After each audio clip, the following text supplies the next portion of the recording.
I always, as a practicing physician, I just bring it back to my consultation room. I think, okay, what have I seen? What do I keep seeing? And I've seen, the reality is, if we talk about diet, for example, which again, I think we overly focus on it. And what I mean by that is, I think food is very, very important, but food is much more than fat versus carbs, right? But good health is much more than just food. And my own personal bias is that when I change my diet, right, my health starts to improve, right?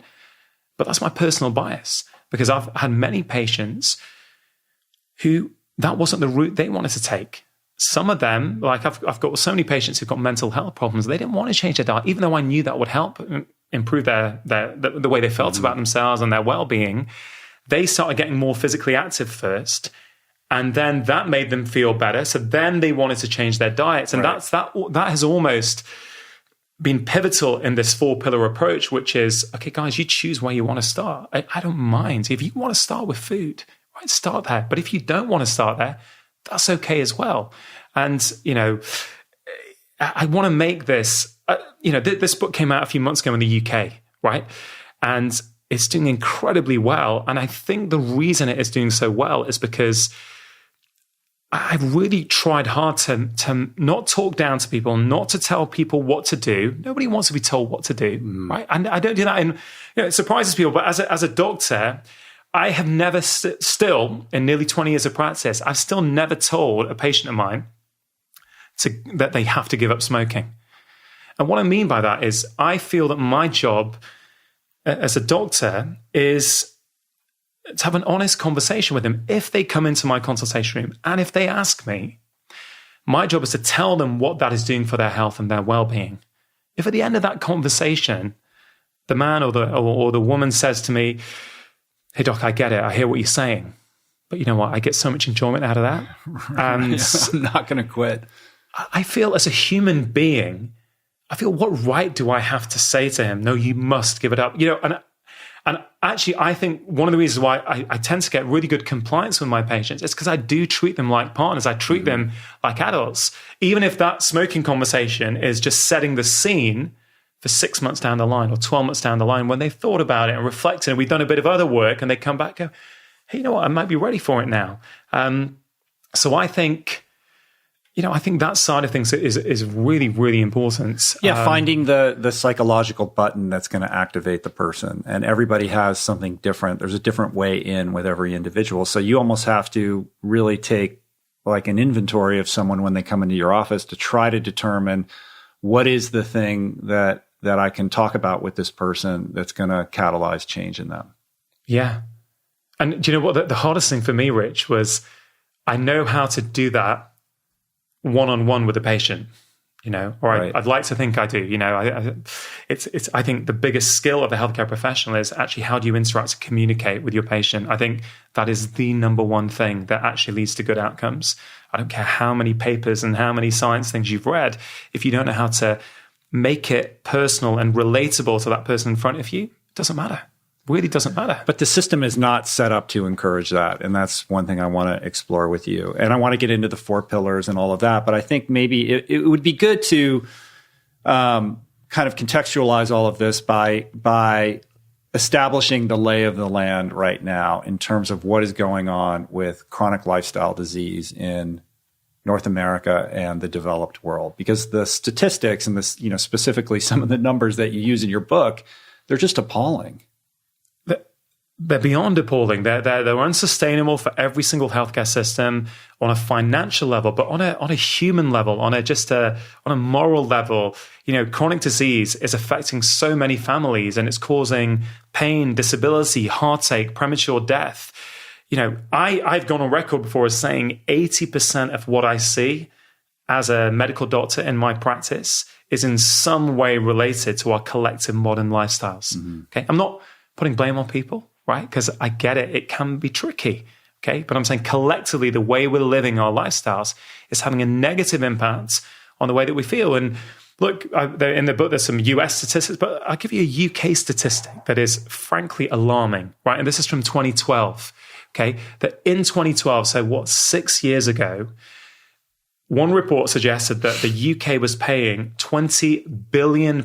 So that is about 27, 28 billion dollars. $million on the direct and indirect costs of type 2 diabetes. It's insane. And type 2 diabetes is a fully preventable, in most cases, it is a preventable condition. It is a lifestyle, environmental driven condition.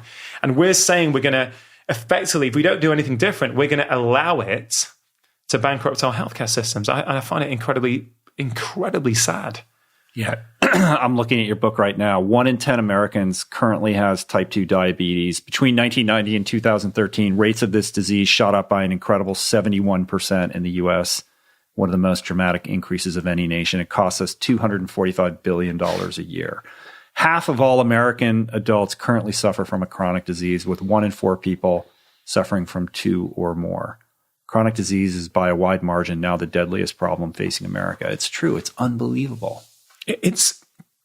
This is for America. This is not just a health problem. This is an economic problem. This is I think the US are going to struggle to be a well-functioning economy, a global power, whatever you want to call it, with this rate of chronic disease, because people don't often think about is this chronic disease is affecting their whole bodies. It's affecting the way that their brain operates. It's affecting their ability to be productive in the workplace, productive and happy, and interact with their families, with their work colleagues. And that's the other thing, I see a lot of the disharmony I see in relationships and families. Often it comes down to, well, not the only thing, but often a key part of that is that people don't feel good in themselves. They're functioning day to day suboptimally. Mm-hmm. They're not functioning at peak performance. So they are, they're having little rows and little problems with their partners, with their kids, with their work colleagues. And often that's because they're putting junk in their mouth, right? Which is affecting their brain and their mood. They're sort of only having 5 hours sleep a night, which is, trashing their brain in the morning when, in terms of, yourself, or certainly I know as a father, if I haven't slept well, my ability to deal with the stresses at home and, let things just lie, or when the kids are doing something, is much reduced when I haven't slept well. It's not even close. Yeah. So a lot of these things are happening because we're not looking after our health. I think when we say chronic disease, I think it's always worth explaining that we're talking about things like, yes, type 2 diabetes, yes, high blood pressure, yes, heart disease and stroke, yes, Alzheimer's disease, but we're also talking about things like mental health problems. Mm-hmm. The latest statistic in the UK, right, which comes from the Mind charity, is that 1 in 4 people in the UK are going to have a mental health problem in any given year. I just find it an incredible statistic. And we're still looking for this pharmaceutical model of care to try and fix these problems. And I could tell you, it's just simply, in a lot of cases, it is not working. And herein is the crux of the matter. 40, 50 years ago, what we were seeing as medical doctors responded very well to the magic bullet. You come in, mm-hmm. right? Let's say you've got a chest infection or a pneumonia, right? You've got the overgrowth of the bug that's causing you this problem. Come and see the doctor. They identify and give you a pill to zap that bug. And then in a week or maybe 10 days, you're better, right? We can talk about the knock-on consequences of that, but that's a separate story. But that worked 40, 50 years ago. The bulk of what we see now does not respond to this, one pill for every ill model. There's multiple things that are going on. And it's not just one suggestion you've got to make. You've got to tackle multiple things in one's lifestyle if you're going to get a result. And those 4 pillars could have been 5, 6, 7, right? I could have expanded it out. Right. Frank's got 6. Frank's got 6. Yeah. But there's you guys can battle it out. Is it 4 or 6? Yeah, exactly. And the reality is that the clash always is how can you communicate complex health information simplistically? Not in a patronizing fashion, but in a way that actually people feel, okay, I get it, I can do that. And I nearly went to 5, but I thought, no, I'm just going to stick to 4. So I think connection communities. Yeah, that was one of Frank's, I think. And I actually wondered that, especially since, you talk about the sort of the blue zones and the diet part, and that's such a key component of longevity from those studies. Yeah. Oh, absolutely. I mean, the connection piece I put in the relax pillar. So one of my recommendations is, to eat round, reclaim your dining table, right? And it's to sit round at least once a day if possible, to have a meal with someone else if you can. And I bring in that chapter why community is so important. And that really is what I hang it off in the book, because you're right, I could have made a fifth pillar all about it, but I also think there's something in keeping it simple, simple enough that people think, yeah, I get it. I can do that today. I don't need to wait till January next year to start this big program. This feels pretty achievable. And I can tell you, Rich, where did that reclaim your dining table come from? Because people might go, yeah, well, how's that going to help with my health? Why is that important? Right. I made some TV documentaries for BBC television where I went and lived with and alongside families to help them with their health problems. And I was very fortunate. I feel very humbled to have had that experience, to be invited into people's homes and actually see in real life what they do, not what they tell me in the consultation room, but what they actually do in real life. And so many of the families I stayed with didn't sit and eat together. Forget about what they're eating for a minute. One of the kids is maybe on the sofa scrolling their Facebook whilst they're eating. Mum might be watching television, but also doing her emails while she's eating. Dad's in another room, the son's somewhere else. And I saw that and I thought, what was the norm? I'm sure it was the norm in the US, just as in the UK, maybe 40 years ago, that every dining table, every house would have a dining table. Now we're knocking them out. We're making room for big widescreen televisions and all this sort of stuff. And I made the recommendation to so many of those families, hey guys, look, we aren't going to change what you eat, but I wonder if you guys could manage once a day where you sit together and eat as a family. And I saw the profound benefits. Yes, they were eating less because they were eating more mindfully and they were connecting whilst they were eating. But there was this couple lovely middle-aged couple. And I came back after a few days and I said, how are you guys doing with that? And the husband said to me, he said, it's incredible. I feel like I'm really connecting with my wife. We never used to sit around and without devices and have our meal, but I'm asking her about her day. I'm learning things that happened. His wife said the same thing and they feel closer. They're more intimacy there just from making that suggestion. And I didn't learn that in my consultation room. Had I not gone and stayed with those families, I wouldn't have seen that something that I thought was relatively normal is frankly not normal anymore. Right. Yeah, it's becoming, it's gone the way of the dodo. It's sort of thought of as antiquarian and quaint and, at this point, but there's so much truth in what you just said. But I think the first hurdle is really getting people to understand on a very basic, elementary, fundamental level that they have control over their health, that the decisions that they make about how they're living their life hour to hour, day to day, have profound implications in terms of whether they're going to succumb to disease or live vibrantly. And I think for a lot of people, that's revelatory and new.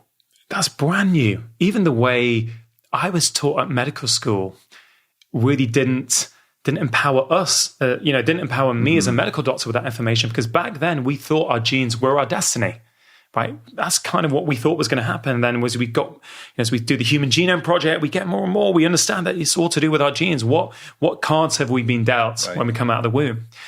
But the last 10 years has changed all of that, and again, the statistics vary depending on who you read, but there seems to be a bit of consensus now that about 10% of our health outcomes for most of us is down to our genes. 90% of it is down to our environment and our lifestyle. And that's incredibly empowering. So I think there is a generation out there who think and have been trained to believe that it's, my father had type 2 diabetes. Of course, I'm going to have type 2 diabetes. There's nothing I can do, And in some way that plays into the whole emotional piece, which is, you know what? I'm going to keep making these choices because it doesn't matter, Dad got it. I'm going to get it. So I might as well enjoy my life, right? or that's the perception. And that's the key message I try whenever I speak, whenever I teach doctors, whenever I talk to the public. I'm always trying to say, guys, we've got the control.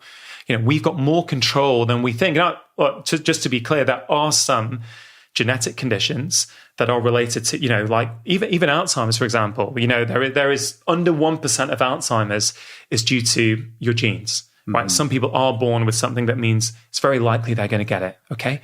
But that is not the vast majority of us.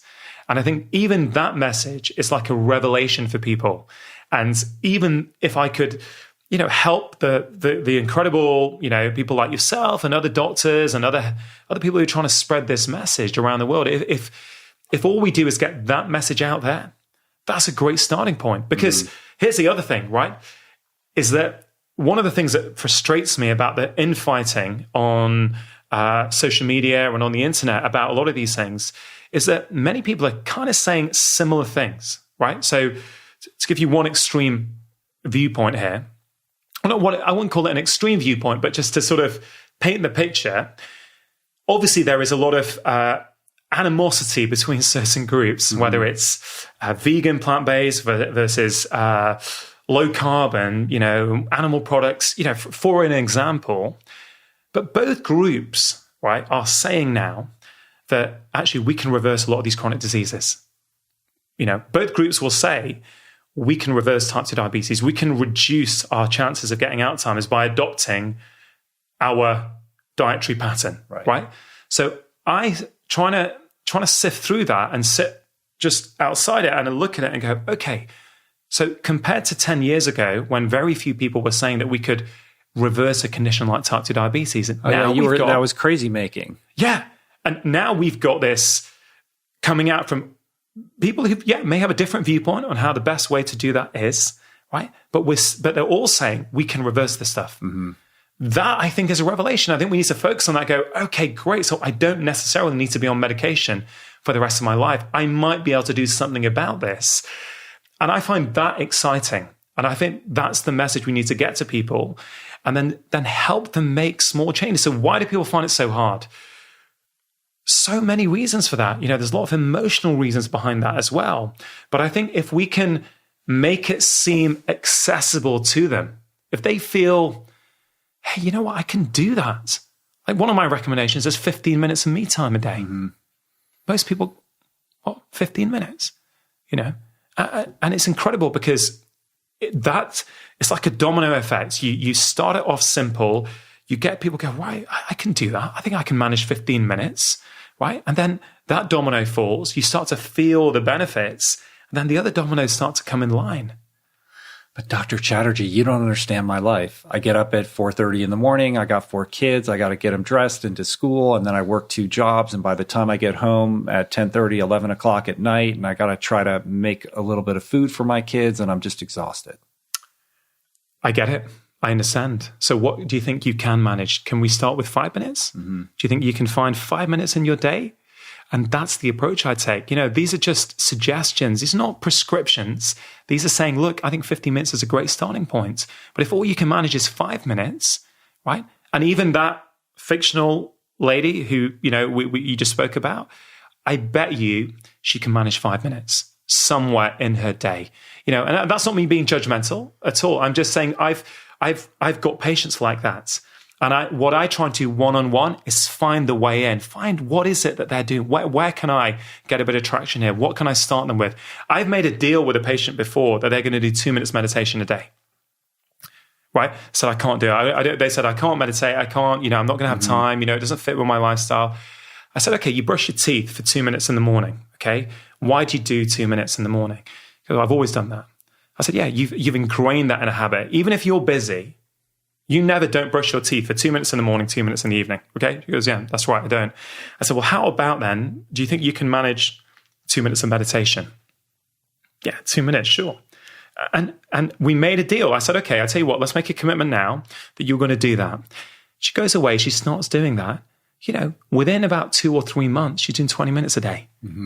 So I very much, this comes from real life experience, Rich. This is, I when I look back on my career, and I think early on in my career, I really had a real disconnect with, I went to, a very prestigious medical school. I qualified as a specialist, and I moved to general practice because I was always searching for something in medicine that resonated with me. When I was working in kidney medicine, I thought, I don't want to spend my whole career just looking at kidneys. Everything, I always intuitively knew that everything was connected, and I felt that we were getting too super specialized in medicine. So I moved, much to my dad's. You come from a line of doctors. I come from a line of doctors. He's an Indian doctor who came over to the UK. They value the specialist. His son, GP. His son had qualified as a specialist. Had done all the hard work to get there. I said, Dad, I think I'm going to change. I'm going to become a generalist. He's like, why do you want to do that? And I've always now that I get it, now that I understand what I love doing with patients, I can look back now and go, that's why I was slightly frustrated. I didn't get that deep enjoyment out of my job that I do today. Because I just thought I was giving pills out left, right, and center. Well, you're a people guy too, right? Like I can tell that you're somebody who enjoys basically like figuring out what makes other people tick. And that's such a huge part of practicing medicine that I think we lost touch with, that is now slowly starting to come back. We're seeing this, influx, this rise of functional integrative medicine doctors like yourself. It's becoming a thing.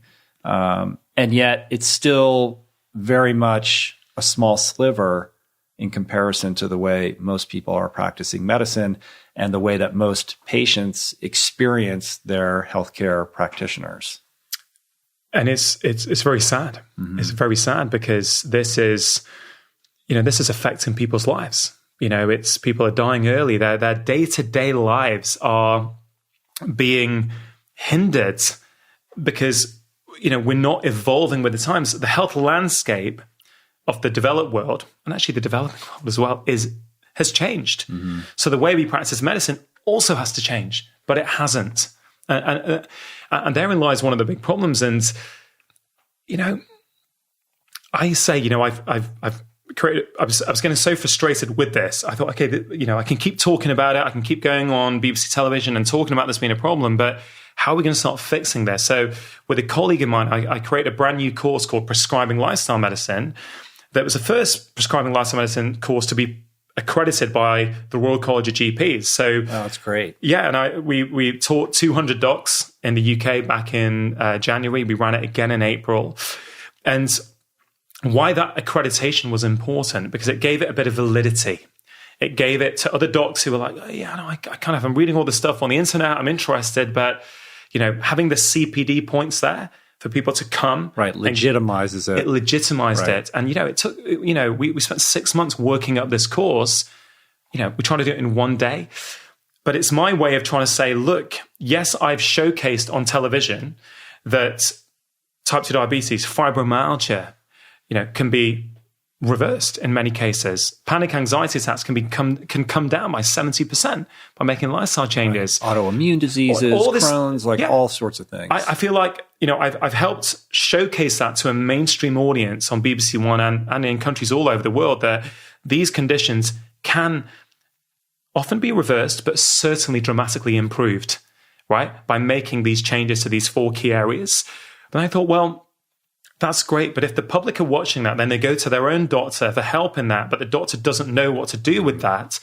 That's where we got a problem. So I thought, as a medical doctor, maybe I can be part of the solution by helping to educate a new generation of doctors in what is possible. And we end the course with me and my colleague, we do a role play, right? And people love the role play because what we do is on stage, we sort of go through how a consultation might roll when someone comes in with type 2 diabetes. And the first one is what typically happens, which is, someone knocks on the door.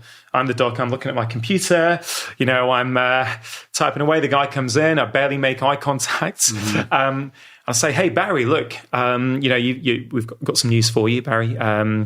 Pretty worrying blood results have come through. You've been diagnosed with a condition called type 2 diabetes. Type 2 diabetes, It puts you at increased risk of heart disease, stroke, Alzheimer's. You may start getting nerve damage. We may, some people need to amputate their legs. But don't worry, we've got a great medication for that. So we're going to start you on that today. We're going to start you on something called metformin today. Normally within 6 months, 12 months, we'll put you on a second pill. Sometimes we'll need to progress to insulin injections. But don't worry, we'll be keeping a regular eye on you. And as Barry's walking out in shell-shocked, hey, and if you can lose a bit of weight as well and go to the gym, that would be great. Mm-hmm. Okay. If that is even said. If that is even said. But even if it is said like that, what does the patient walk out with? They walk out with, okay, I've got this condition. It's serious. Okay. But the doc said there's loads of drugs he can give me. Yeah, he only mentioned lifestyle. That's not really that important because he spent the whole time talking about drugs. So I say to people, if we prioritize lifestyle, the patient will prioritize lifestyle. If we prioritize drugs, they'll prioritize drugs. And so you compare that with Barry coming in and me saying, hey, Barry, look, you know those blood tests you've recently done. Actually, a few things have shown up in there. And you have a conversation. You say, Barry, look, your blood sugar's a little bit high. And you're actually in the range now, what we would call type 2 diabetes. Do you know what that is? I don't know. Well, you explain what it is. You say, hey, Barry, look, here's the thing. You will have been doing things in your lifestyle, possibly without realizing it, for a good 10 years now, that has led you up this continuum so that you now actually have a diagnosis of type 2 diabetes. Would you like me to help you understand what those things are, how we can change them? And then hopefully, if we're lucky, we can start turning this thing around. Yeah, hey, Dr. Chatterjee, I'd love to. Yeah, let's talk. Again, I don't want to labor the point, but the whole dynamic is different. Barry goes out of that consultation with some actionable steps thinking, hey, there's something I can do about this. Right, empowered. Yeah, but that comes to our skill as a clinician and also our willingness to prioritize that. But in fairness, there also has to be systemic changes to the way the entire system is set up. I mean, look, doctors are well-intentioned. They want to help people. They want to be healers. That's why they get into it. But when the system is constructed such that they have 5 or 10 minutes with each person, it's set up to fail in that way. So, I love the fact that you created this program, but it needs to be across the board in the medical schools. From the very beginning, doctors need to be trained in all of this stuff.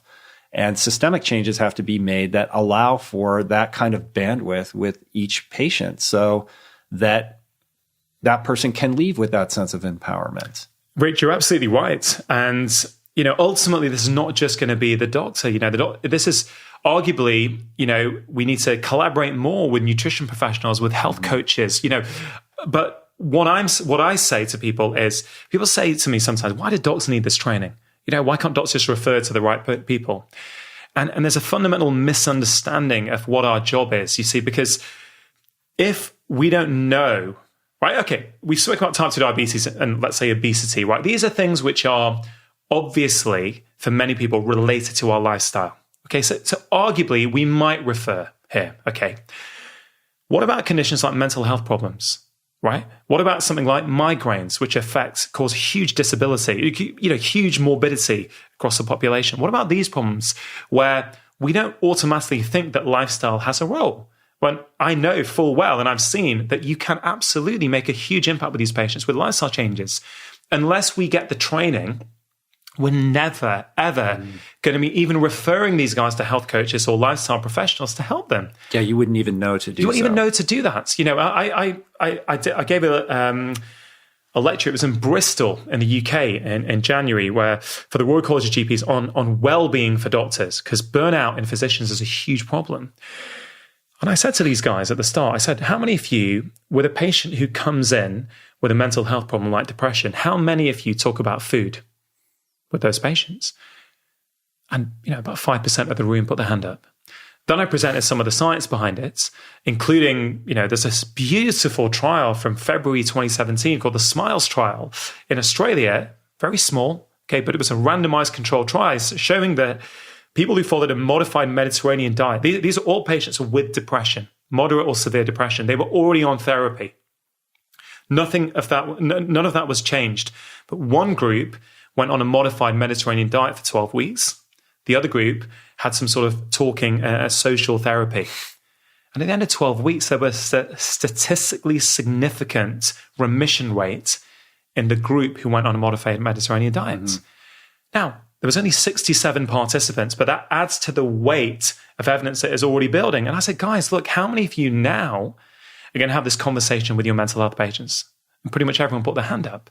Because something that seems so obvious to me is not mainstream knowledge amongst these professionals. So yes, the training needs to help. This training needs to be compulsory in medical schools. I absolutely agree. And some people said when we put on this course, because everyone's, a social media expert these days is like, this is not enough. You need to get this in medical schools. I agree with all that. But you've got to start somewhere. You've got to start somewhere. You've got to give this movement credibility.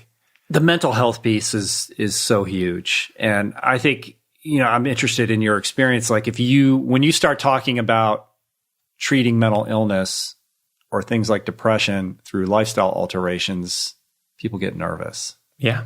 Right? Because we're just used to thinking of it a little bit differently than we think about physical health. But it is so debilitating for so many people, and it kind of lurks in the shadows. And, my experience is in working with lots of people and being part of the recovery community for many years is that even when you're amongst people who are very high functioning, who seem like they have everything together, if you can get them in a safe environment where they have an inkling, a slight willingness to be vulnerable, and you just poke them ever so slightly, you'd be amazed at what comes out. We're all dealing on some level with all kinds of stressors and anxieties that are really indicia of our times. Like how we live our lives now is so antithetical to the natural rhythms of, how we evolved. Yeah, I mean, absolutely. And there's this theory about sickness behavior, which is if we think about the body and our stress response system, okay, and let's say in Paleolithic times that we had come down with an infection, okay? So when our immune system goes on high alert, so it produces all kinds of inflammatory markers to help us fight that infection. But what it also does is make us tired. It makes us sleepy. It makes us withdraw. We don't take pleasure from things. And it almost sends us back to the back of the cave in the dark so we can just rest and recuperate, whilst the body is attacking what it needs to attack. And a lot of people are speculating that actually is very similar to what's going on with mental health problems. It's potentially an appropriate or an inappropriate response. Well, it's something that was an appropriate response in a different environment. But as the environment has changed, our 21st century living, that response is actually doing us harm now. Mm-hmm. But it served us very well in the past. And I kind of like that because it really helps me understand, why does our body have all these mechanisms at play? Why things suddenly start to go wrong with all these different systems in our body? And what's changed is the environment. But the other great point you bring up, Rich, is that lifestyle. What's that got to do with mental health? And what I would say to that is, and I've got to be very careful to caveat this, is that any chronic disease, even type 2 diabetes, but let's talk about mental health, there are multiple factors that play a role. It ain't just one thing. So yeah, you may have huge emotional trauma that needs dealing with, right? But it doesn't mean you can't also get an improvement from optimizing your lifestyle. Mm-hmm. And it's not necessarily one or the other. We're always looking for, what is it? Is it emotional or is it physical? Well, maybe it's a combination. And I talk a lot in my book and in my sort of work that I do. I talk about thresholds, right? We've all got an individual threshold. So the way I try and explain it is if we're born in perfect health, let's say, we start down here in perfect health, we can deal with multiple insults up to a point. So let's say, we had a ton of antibiotics as a baby. Okay. We didn't enjoy our school. We got bullied at school. We eat a poor diet. We don't work out. We work too hard. We get very, very close to our threshold. And then something happens, you have a bereavement in the family, or your girlfriend breaks up with you, and that tips you over your threshold. Mm-hmm. That's when you get sick. And we think, it was the last thing that we need to fix. No, it's once you cross your threshold, you need to start again. It's right. Like in life, you've got 1 ball, 2 balls, you're juggling 3, 4, right? You could just about keep everything going. Then someone throws a 5th ball in, everything falls down. And so my approach is about making multiple changes. And so, on the last series of Doctor in the House, there was a lady, right, who had a significantly traumatic emotional event when she was 19, right? Ended up in intensive care, in a coma. She woke up, she was scared out of her mind. Since then, she had really bad panic and anxiety attacks, okay, which is crippling her life. And she applied to be on the show because she was desperate. She had tried counseling, she tried antidepressants, nothing was working. And again, I didn't know if I was going to be able to help her or not, but I thought, okay, what's going on here? Her diet was appalling. She was compensating with the way she felt with junk food and processed food. She was up late on her screens, all this kind of stuff, right? And again, she was very skeptical when I suggested that we would start by changing her diet. There was a huge resistance. Well, you're saying I've done this to myself with the food I'm eating. No. I'm not saying that. I'm saying that something significant happened when you were 19. But you have, because of the way you felt, you put loads and loads of layers onto that as well, and lots of compensatory behaviors around that. Let's just start. You've tried counseling, you've tried antidepressants, okay? Let's take a different approach. So we started with her diet, and it was just incredible. At the end of 6 weeks, her symptoms had gone down by 70%. Not a miraculous reversal, but her quality of life had improved immeasurably. And I feel, and towards the end, we then got her to a talking therapist, but she was in a much better state that she could now access that and deal with that. And, we've got to, I'm sorry to labor the point, but you've got to do multiple things in multiple areas. And that's why this is not a book about food. This is why it's a book about, there are many great books on food. I'm not against that, right? But I think, that stuff is out there, right? What can I contribute? I want to show people that the quality of your sleep is as important as the food that you put in your mouth. And I didn't know that 5 years ago. And you may be skeptical of that potentially. But, when you look at the research of what sleep deprivation does to us, I've helped patients reverse or certainly put their type 2 diabetes into remission. Yeah, there's something in the book about insulin resistance, the impact of poor sleep on insulin resistance, which I did not know how significant that was. It's crazy. It's huge. And there was a study recently done where they sleep deprived a healthy group of people down to 4 to 5 hours a night, which is not dissimilar to what a lot of the population a lot of people will swear that they're fine with that. A lot of people will swear they're okay with that. But here's the thing: a lot of the time, so there's two points there. When you say people say they're okay with that, if we go back to my threshold analogy, okay, they may find that sleep deprivation, and they may not have any symptoms yet. They may be getting away with it, right? But they may be moving up towards their threshold. So that sleep deprivation may be okay day to day. They may perceive it as being okay. But then when the stress goes up at work, when something happens that they're not expecting, when they lose their job or their mother gets sick, suddenly they're that much closer and they tip over. And that's why I think, we exist on a continuum of health. When you get diagnosed with type 2 diabetes, that started 10 years ago. Right, of course. When you get diagnosed with Alzheimer's disease, that started 30 years ago, right? So we need, as a system, we need to better help people identify when they're moving up that curve, when they're not at diagnosis stage, but they're moving up that curve. But the thing with sleep deprivation, and I've got patients who come to see me they have changed their diets. They've read the blogs, right? Whether it's plant-based, whether it's another approach, they've read all that and they've changed their diet. And I come in and I see them and their blood sugars still aren't coming down. And I think your diet's pretty good, And then some of them are super stressed and they're not sleeping. And there was one particular case, a 52-year-old guy, busy, high performer, executive. His diet was fantastic, but he was getting so frustrated that he couldn't get his sugar down anymore. And when I started to say, look, we need to think about switching off your computer 1 hour before beds. We need to do 5 minutes of meditation a day, right? Just to get you started. 6 months later, his blood sugar starts coming down, because it's not always diet. And that really is the I'm not trying to say diet's not important. It is clearly very, very important. It's just not all diet. It ain't all diet. And I think that's what when you get into these silos and these arguments, this sort of implicit message is it is all diet, right? And yeah, diet's huge. It's super important. But beyond that, there's so many things. You could be the most perfect raw vegan, fruitarian, whatever. But if you're bananas and you argue with people all day long and you're an asshole and you don't sleep at night and you're staring at your phone all day long, like you're not a healthy person. Yeah, you're not. And if we go back to sleep for a second, that study where they deprive people of 4 to 5 hours a night for I think 6 nights, okay, they had a 40% reduction in their capability to manage their blood sugar. And the end of that, some of them would have been diagnosed as pre-diabetic, right? Just from sleep deprivation. Wow. And I think we've got to start bringing this into the equation because you mentioned the blue zones. I talk about the blue zones and I find them fascinating because we can learn so much from them. But when, I know you've had Dan on the show before and, I had the privilege of meeting Michel Poulain, who's the Belgian researcher who I think along with Dan helped to sort of coin the term and do all that work.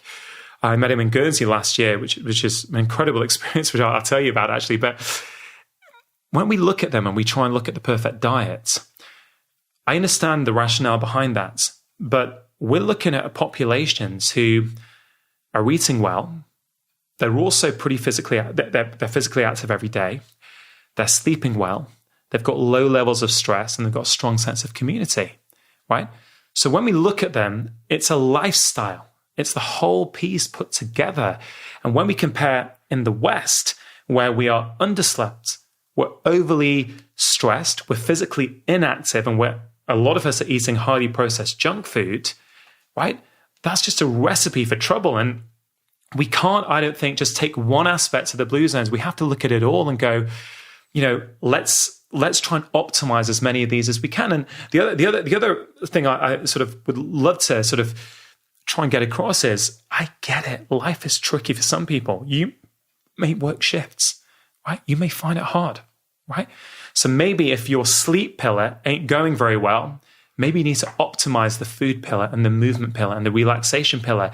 You can you can lower your threshold in many different ways. And I think the blue zones are a prime example of people lowering their thresholds, and keeping themselves very resilient. Because that's the thing, keeping yourself away from that threshold doesn't just mean you're going to feel better. You've got more resilience. So when life does chuck you, it's curveballs, and that will happen. Nothing stays static. Everything's always changing. You're more resilient to fight it. Yeah, and I think, it's only getting crazier. I mean, with these, devices in our pockets, it's becoming harder and harder to detach, to disconnect.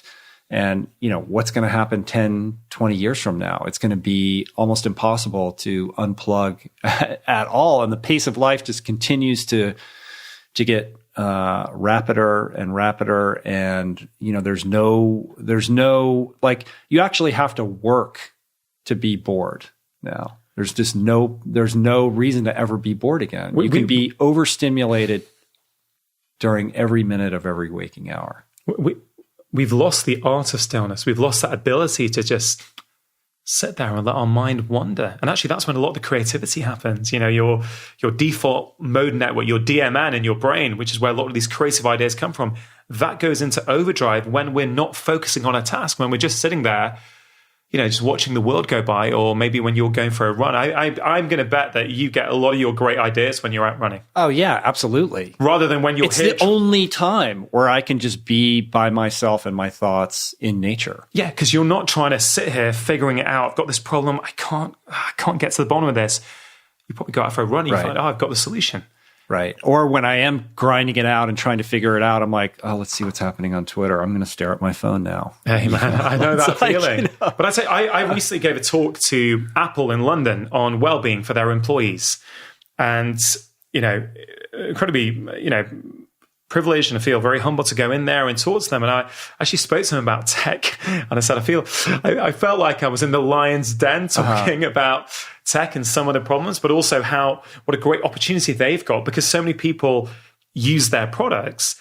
They can actually shape the world. And I think they do take some of these things quite responsibly. You can actually really shape what people do. But what was interesting, I spoke about my 4 pillars to them to try and improve their well-being.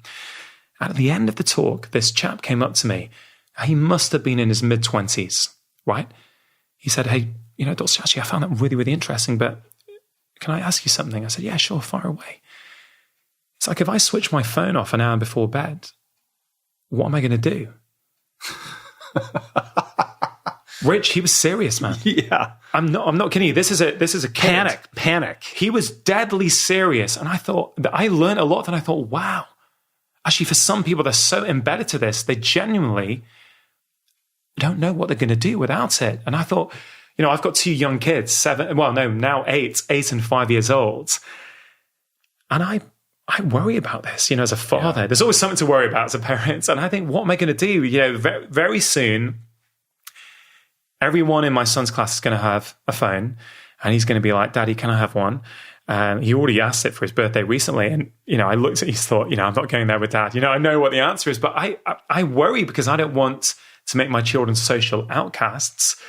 Yeah, I really struggle with knowing some of the problems I have. Yeah, it's a legit concern. I mean, I'm older than you, but I didn't grow up with, I didn't start using a computer until I was in college, and that was still many years prior to the internet. So, myself, and to some extent yourself, like, we're the last generation of people to know what it's like to be without all of these things. There will never be another generation of humans who lived through what it's like to not be on the internet.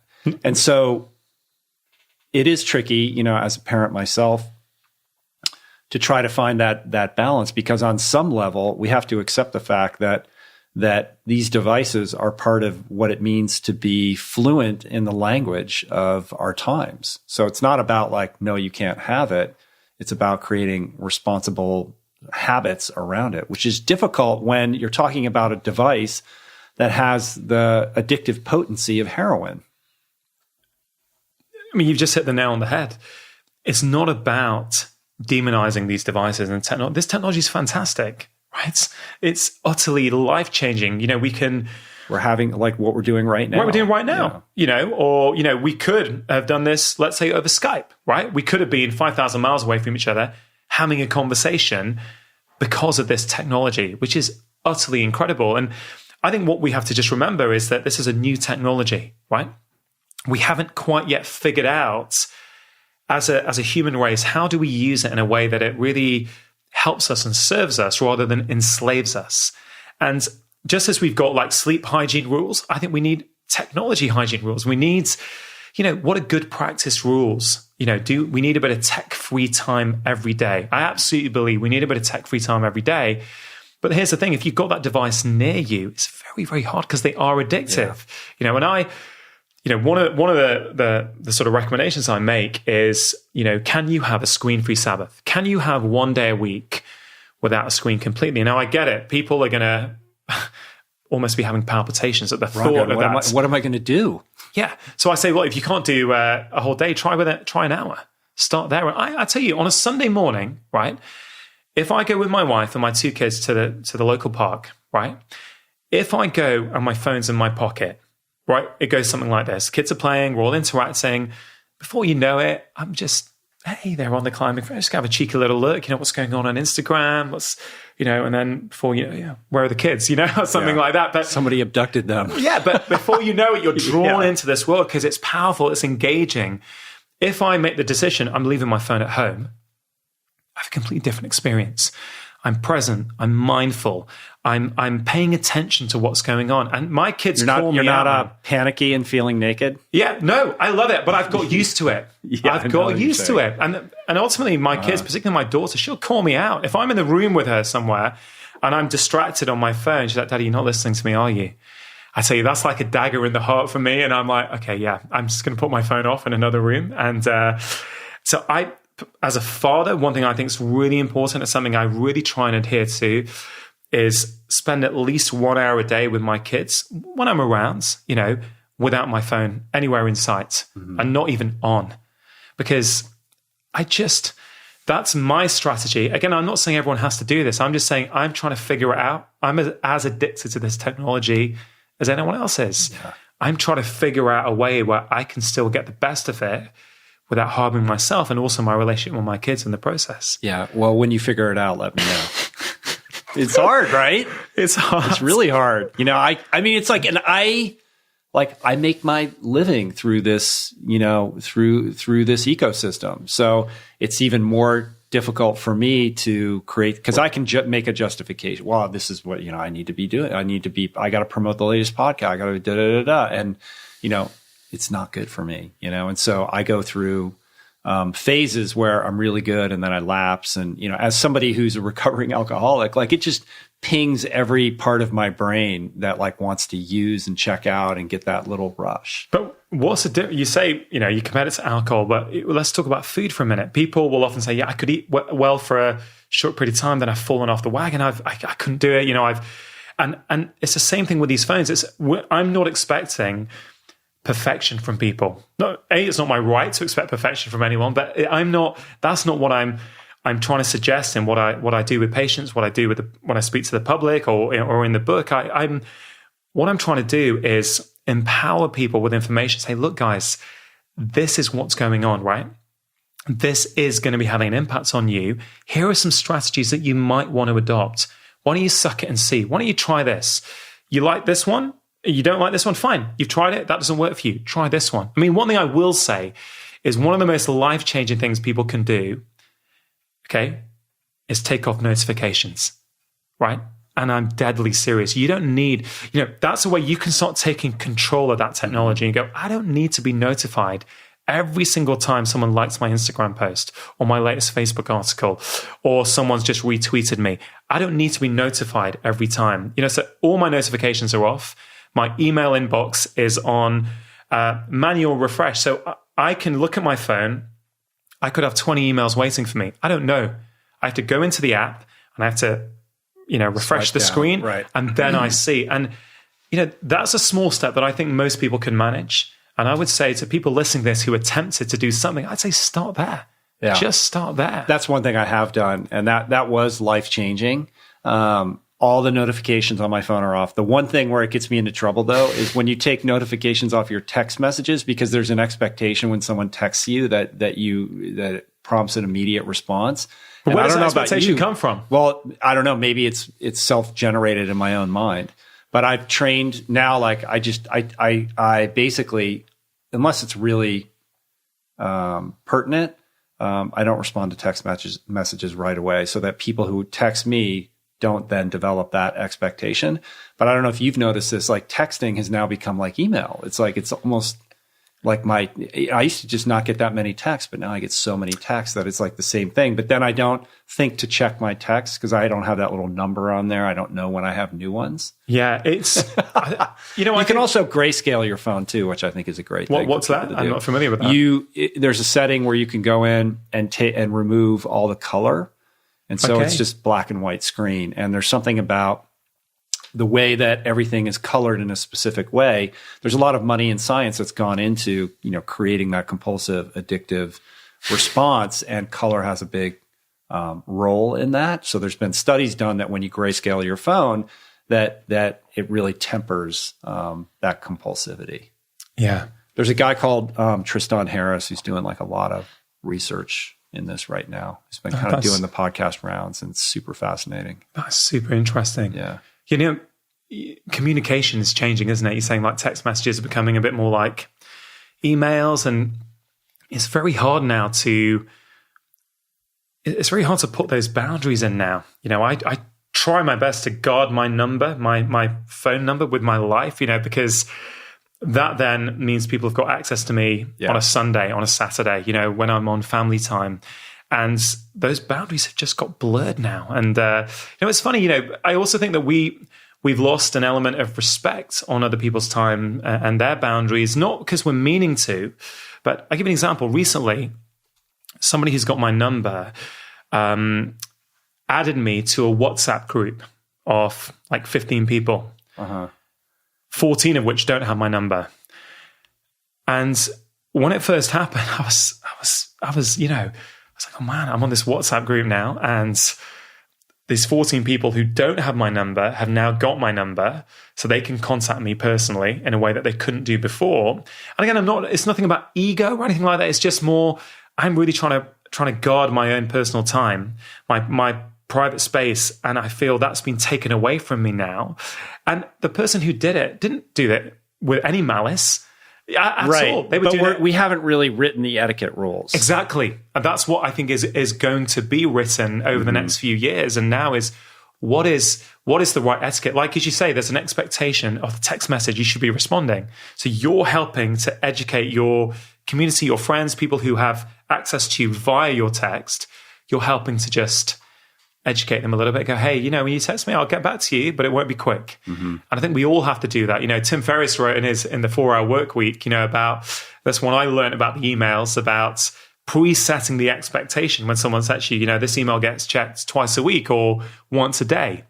I did that for a while, then I took it off. And, I'm always experimenting, but it's about changing the expectation, right? Yeah. He was here and he showed me his phone, and it said that he had like 8,000 unread emails or something like that. And I was like, do you read them and then mark them unread? He's like, no, I've never looked at them.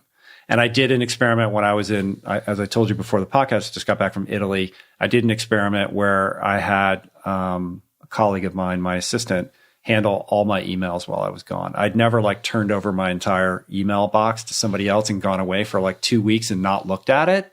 And that was definitely a learning experience. It was great, but it was for a minute there, I felt very weird, Almost like naked. Yeah. That's your thing. And I think the key, as you say, is that we don't know the rules yet. We're all trying to figure this out. Yeah, we're in the infancy of the most powerful technology that we've ever created. Yeah, and we're trying to find our way, and we're stumbling without the tools yet. Yeah, I mean, this is such a huge impact on us. I don't think we even realize, how big this is. In fact, I'd go as far as saying that this, arguably, our stress component in our lives and the way we use our technology, for many of my patients, is arguably more important than the food that they're putting in their mouth, right? It is to be on the entire time, to wake up and go first thing on that phone, and the noise that comes in from that constantly throughout the day, and often it's still going on when we're in bed at night, lying there, still checking everything. No downtime. That is having a huge consequence on the way many of us feel. And, I think I start the book with this story about this 16-year-old boy who I saw maybe 6 years ago. This chap called Devon. This was in a typical conventional medical practice, in our National Health Service. I have 10-minute appointments. And it was a Monday afternoon surgery. Okay, we call them surgeries. They're just clinics, basically. Okay, a Monday afternoon clinic. I had about 3 or 4 people in the waiting room. I was already running a little bit late. And this 16-year-old boy walks in with his mother. I open up the file and I see there's a letter. And basically on the Saturday, this guy ended up in the ER because he tried to harm himself. And there was a letter there from the ER doctor saying, hey, Dr. Chatterjee, look, this is what's happened. We assessed him. He was safe to discharge, but could you please start him on antidepressants? So he's there. He's with his mum. I sort of know the family anyway because I've been looking after them for a period of time. And I thought, okay, what's going on here? Why is this 16-year-old boy from a seemingly well-balanced family that I've never really detected any issues with before, why has he ended up harming himself in the ER department on the Saturday? I thought, I just can't start him on an antidepressant. I need to figure out what's going on here. I just couldn't do it.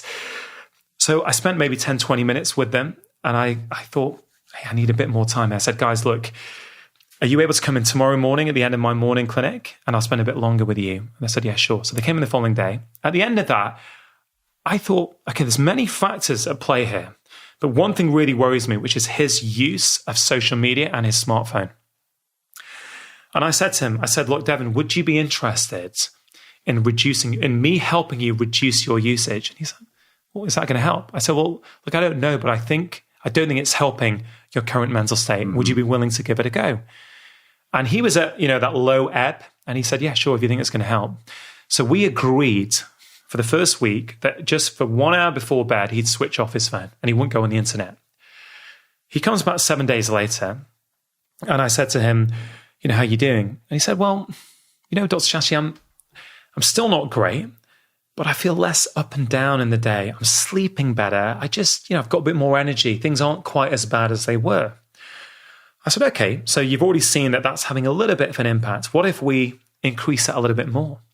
And over the next few weeks, we increased that to 2 hours in the evening before bed and 2 hours in the morning where he doesn't go on his phone. Mm-hmm. Okay.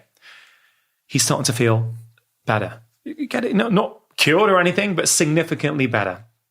Then I thought, okay, we've tackled that. He's getting that bedded in. I also then went into his diet. I said, hey, what are you eating? It was a typical teenage diet. Lots of highly processed, sugary junk food, snacking all throughout the day. And I said, hey, Devin, did you realize that actually that food that you eat can have an impact on your mood? He's like, really? I said, look, what happens when you have this food? Right, deadly serious. Yeah. I'm like, when you're eating this food, this high sugar foods, you're going on a blood sugar roller coaster. So what happens? You're having that in the morning before school. Mid-morning, your sugar's crashing fast. That's not just an energy problem. That's not just a sugar problem. That is also a mood problem. Because when it crashes, that your stress response goes up in your body, adrenaline, cortisol go up, right? This will have an impact on your mood hormones. It's like, are you kidding me? I'm like, no, this will be playing a role here. So because he understood why I was asking to make the changes, it wasn't just me saying, you've got to change your diet. I drew out a little graph for him. I explained to him. He goes, okay, that makes sense. Show me, right? So I explained what he might be able to do. Take some nuts with him for those snacks to keep his blood sugar stable throughout the day, those kind of things. It wasn't a perfect diet. He didn't go full on Mediterranean, right? Mm-hmm. He just made enough changes. And then he started to improve again. Bit by bit, he's getting better. And then I stopped seeing him. Suddenly he doesn't come in as much. I'm getting on with my busy practice. And then I come in about 6 months later, and there's a letter on, as part of my mail. I'm going through, I open this letter, and it's from Devin's mum. And he says, dear Dr. Chatterjee, I just want to thank you. You've completely changed Devin's life. He's happy at school. He's interacting with his friends. He's joining local clubs at the weekends. He's just a joy to be around. I just want to say thank you.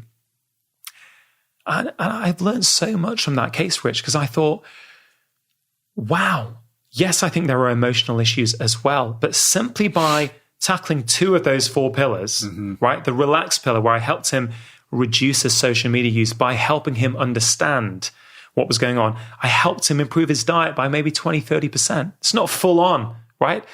He started to be empowered enough to see how that impacted his lifestyle. So this is a 16-year-old boy. He was at a fork in the road, right? He could go down one path.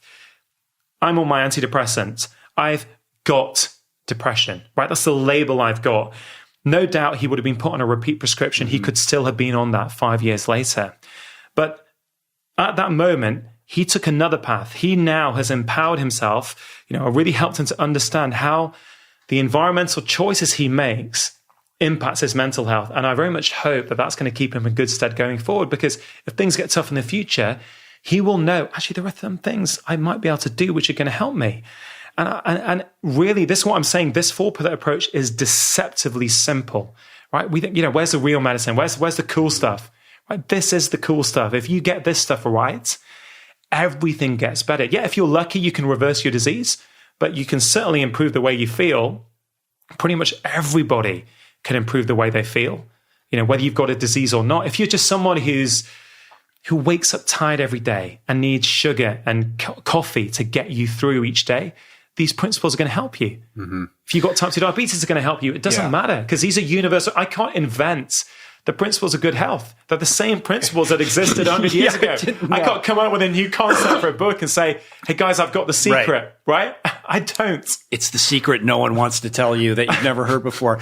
Yeah, I think the most powerful thing in all of it is getting the lights to go on in the patient, like by making, a lot of the book is about look, let's just these baby steps, right?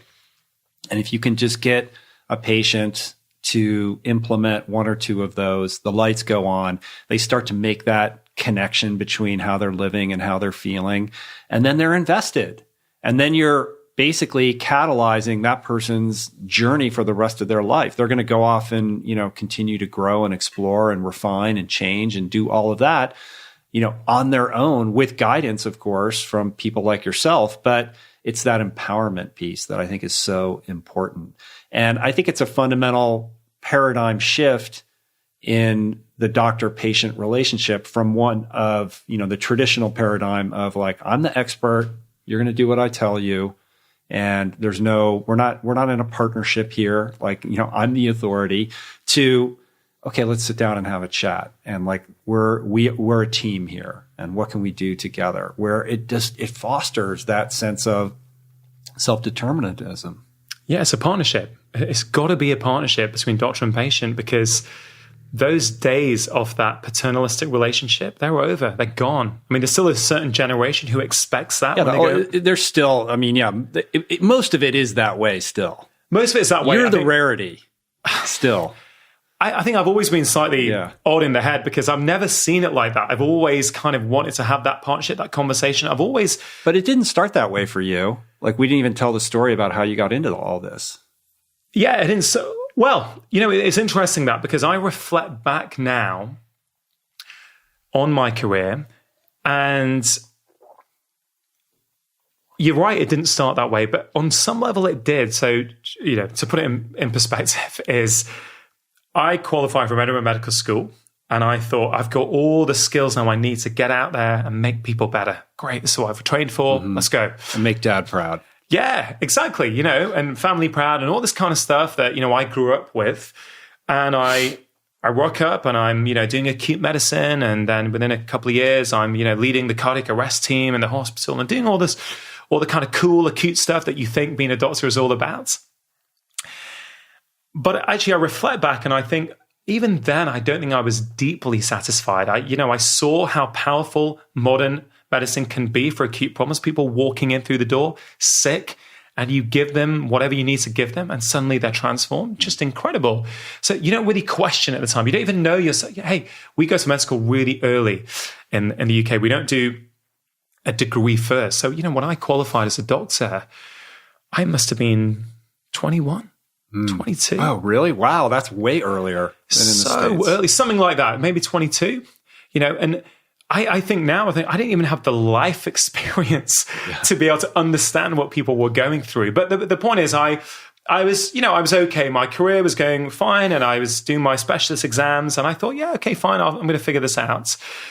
And you've alluded to, my personal story, which is that, I had already made the move to general practice because I really felt that we were just missing the big picture. Mm-hmm. We were just getting so down rabbit holes in one area without seeing how everything is connected. And I was working in general practice, and, we just had our first child. My wife had breastfed him for the first 6 months as per the guidelines. And as per, we thought we were doing the best thing. And I'm not saying we weren't doing the best thing, but we were a pretty health conscious family. And we went on holiday to France and the Christmas holidays. And man, I can still remember it so vividly that we were staying in my friend's chalet in a place called Chamonix in France. And they weren't there yet. We were just there. And my son hadn't been well throughout the day. He had a bit of a cold. And for some reason, my wife didn't put him down in his cot, which is in the basement. Mm-hmm. It didn't feel right to her, maternal intuition, whatever you want to call it. She didn't do that. And I remember that she was sitting, it was a big open plan, living room and kitchen, and she was sitting there. And I think I had the kettle on, and she just called out to me and said, Rangan, stop moving. Come, he just shouted out. I just came over. My son, his arms had gone back. He was rigid, and he just stopped. And, I thought he was choking. I thought maybe he was choking on his mucus and his phlegm. And, my medical training was sort of like, okay, so I turn him over. I try to clear his airway. He's not breathing. He's not breathing. It's just, frankly, I tried to clear his airway. Nothing was happening. And in that moment, I wasn't a highly qualified doctor. I was a scared dad, and I froze, right? I was just standing there. What's going on? I've got to figure this out. And my wife had said, look, we just got to get to the hospital. So we rush into the car. I almost kill us all because we are on this little slope and the car skids because I'm just so panicked. We end up in the hospital, which isn't very far. And you could see when we got there that the doctors were worried because, for people who don't know, a 6-month-old child can have a convulsion. It's called a febrile convulsion if they've got a fever with it. That is not actually that worrying. That can happen in that age. He had no fever.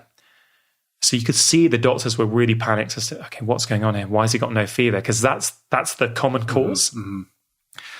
They were sticking a line in his neck, do all kinds of stuff. Then he had to be blue lighted down the mountain to the big mountain hospital because we were in a little resort. But did they get him breathing? They got him breathing. They gave him diazepam to get him going, and stop all that. And I wasn't allowed in the ambulance. I had to follow it in a car, and I was just panicked what the hell was going on. No one knew. They took bloods from him. He had 2 lumbar punctures. We thought we were going to lose him that night. We were absolutely so scared. A few hours later, the doctor comes into the room and he says, Dr. Chatterjee, we know, he's, we know what's happened. What's happened? He said he's got a very low level of calcium. And because of that low level of calcium, he's had a convulsion. So what we call a hypocalcemic convulsion. I was like, okay, fine. They didn't know why at that point. They just said, okay, this is the cause. So to put it in perspective, the normal calcium level on that particular test is 2.2 to 2.6. Even if we see it at 1.9, we consider that very low. His was 0.97. So his was tanked, barely compatible with functioning. That's why he had his convulsion. So they gave him an intravenous calcium infusion. This is what modern medicine does best, right? Fix that acute problem. But then what happens, I think about an hour or 2 later, I can't even remember the time, it's all a bit of a blur. But he said, we now know why. He has no vitamin D in his body. He's very, very low. So because he has no vitamin D, his calcium has dropped low. So to cut a long story short, and I'm sorry to have labored the point, it's just, it gets quite emotional when I think back, and I still can't clear that out of my head. It's terrifying. And in a nutshell, this is a fully preventable problem, right? My son nearly died from a preventable vitamin deficiency. And his dad, as a highly qualified specialist, general practitioner, immunology, honors degree, all this kind of stuff, all these labels, right, which I had, I wasn't able to prevent that happening in my son. But how would you even know? I mean, if he's breastfeeding, you would presume that he's getting all the story gets nutrients deeper that he because needs. Ultimately, I now know that, and again, people are going to listen and go, well, why weren't you putting him on vitamin D maybe? And the reality is that, that is just not, at that time, and even now, it wasn't that common knowledge that a lot of kids need vitamin D, particularly in the modern worlds. There are guidelines that all children need vitamin D drops, and he wasn't getting them. But I've got to say, about 4 or 5 weeks before this happened, I was doing some reading. I was coming across this in my own practice, and I thought, I wonder if my son should be on vitamin D. So what I did is I phoned my wife from work, and I emailed her a protocol. I said, hey, babe, can you just make an appointment? Can you just go and see the doctor and just ask? Because we get told, it's drilled into us as medical doctors in the UK, we're not to make decisions on our own family. It's considered bad practice. You're considered too close. And so I thought, okay, I'm going to do the right thing. So she printed it off. She went to see our GP. And the GP said, and he knew that I was a doctor. And he said to my wife, you could have just made this up on Word. This is rubbish. You don't need to do anything. You're doing the best. And so she phoned me and said, this is what's going on. I said, okay, let me do a bit more research into this. Because I wasn't confident enough to make that call myself, right? Whereas now with hindsight, I should have just done it myself, bought the drops over the counter and given them to him. But I didn't, right? And, I've gone through years of trying to figure out why I didn't do that. And, having a lot of guilt attached to that, which is a separate issue, but I think quite an important one, because that guilt, see what happens, he's in hospital, he nearly dies, modern medicine saves him. But then I'm reading about vitamin D and I think, well, this is a critical vitamin for your immune system to develop. This is a critical vitamin for his bones to develop. So he was diagnosed with rickets as well, right? A Victorian illness that he's now got in the 21st century. And actually, on a side note, in the UK, rickets is on the rise, which is just incredible. Oh, wow. I would not have thought that. I didn't think anybody got rickets anymore. We're going up in the UK every year. I don't know the US stats, but it's going up. And what happened in that moment was that I thought, well, maybe this is the reason he's got eczema. Maybe because eczema in some way is related to your immune system, having an element of dysfunction in it. And instead of just putting creams on to suppress the symptoms, it's like, well, maybe this is why he's got it. So I felt so guilty about this that I said, right, I'm going to figure out how to get my son back to optimal health as if this has never happened. And that was my drive, right? I became obsessed. I'd be reading, I'd be going on the internet, I'd be reading about vitamin D and nutrition. And as you start reading, you start to come across, I start to come across a whole ton of science that frankly I had never seen before, that I thought, why do I not know about this? Right. That's the shocking thing. Why do I not know about this? I learned more. I thought, right, I'm going to figure this out. I spent a ton of money, of my own money. I started going out to America. I started coming on conferences, on courses, with the goal to get him better, right? And I've got to say, I'm very, very thankful that my son is thriving. He's 8 now. He's happy. He has no skin problems. He's doing well. He's sporty. He's, I really feel that everything I've learned has helped me get him back to full health. Okay. So it wasn't just the instance of going to the emergency room and treating it. This was something that required treatment over a prolonged period of time to get him well. But that's how you look at it. Modern medicine would say, well, he had a problem. He had a convulsion. Okay. We've identified that and fixed it. You're discharged now. Good to go. Okay. But we're not looking at what are the implications. How long was he low in that vitamin for? How much of an impact has that had on the development of his immune system? Right. And which that kills me to even think about that, what that might have potentially done already. What I know is that if you think about that threshold concept, even if there has been, an impact from that, which no doubt there has, I feel that I'm helping him optimize everything else that is possible to kind of mean that is going to have less of an impact. But here's the key. The science I learned from trying to get him better, yes, I helped him. Then as a family, we started applying it in our lives, right? Then I started applying it with my patients. And for the first time in my career, I was excited. I thought, I'm getting people better. I'm getting them off their medication. I'm actually understanding what the root cause of their problem is and how to get to it. And it changed my career. And I, it's, in some ways, Rich, if this had never happened to my son, would I be doing what I'm doing? Yeah, it's that classic thing of, the worst thing that happens to you is the silver lining that creates something beautiful out of it. I mean, silver lining for me. Was it a silver lining for him? I don't know, but I can tell you, be all right. I think so, and I can tell you one thing I'm starting to do now is I'm really working hard on myself to let go of that guilt, because actually that guilt, I think it served its purpose, and I think now that guilt is hindering my ability to be as good a father as I could be. Yeah, because you can't keep punishing yourself and wear the hair shirt. Yeah, and he doesn't want that either. He doesn't want his dad to be guilty, and it's. For me, it was that transformative experience, and I I used to justify it to myself. I thought, okay, because of that, I've learned this. I'm helping my patients now. Then I get this BBC One show, this primetime show, which goes out to 5 million people a week in the UK, and then 70 countries around the world, where I can showcase this so to millions of people around the globe, how no matter what your condition is, we can improve it with these lifestyle recommendations. And I thought, maybe that's his gift to the world. Maybe in some ways that's what was required to give me this drive to do what I do. Yeah, it's cool. If you enjoyed that conversation, I think you are going to love the one that I had with Professor Tim Spector, all about foods. It's right there. So give it a click and let me know what you think. If you snack a couple of hours before a meal, your metabolic response to that meal is poorer than if you didn't snack. Okay, just say that again, because I think that's really important.